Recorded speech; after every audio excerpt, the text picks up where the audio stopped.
Não, primeiramente gostaria de agradecer aí. Aê! Quero aí, tal, comparecer aí.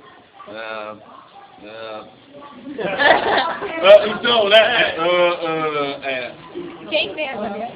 Primeiramente eu gostaria de contar um caos aqui, sabe? Aproveitar Mas eu realmente não vou lembrar da data, acho que eu devia ter uns 13 anos e tal.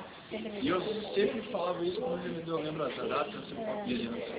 Mas eu falava pra minha mãe que quando eu fosse casar, ia fazer uma casa com uma ponte, eu ia morar numa casa e eu na outra, e quando eu quisesse encontrar ela, eu ia atravessar a ponte, porque ela tava pensando em quebrar a parede. Não sei, né? Se eu permitir e tal. Não, que isso, pessoal, eu queria agradecer a todos aí por ter vindo e tal. Essa data é realmente muito importante para mim, pra minha garota e tal, meus pais, todo mundo que deixa aqui, coração, por terem vindo. O cara todo quebrado lá veio comparecer aí.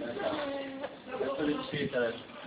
Estava no momento no qual eu ia pedir a mão da minha garota, qual realmente pedi de corpo e alma.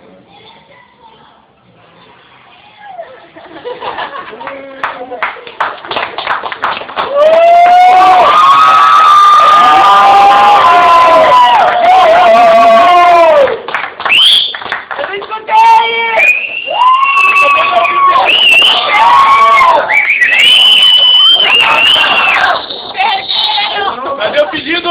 Perderam. Mas tem que ficar registrado aqui, ó.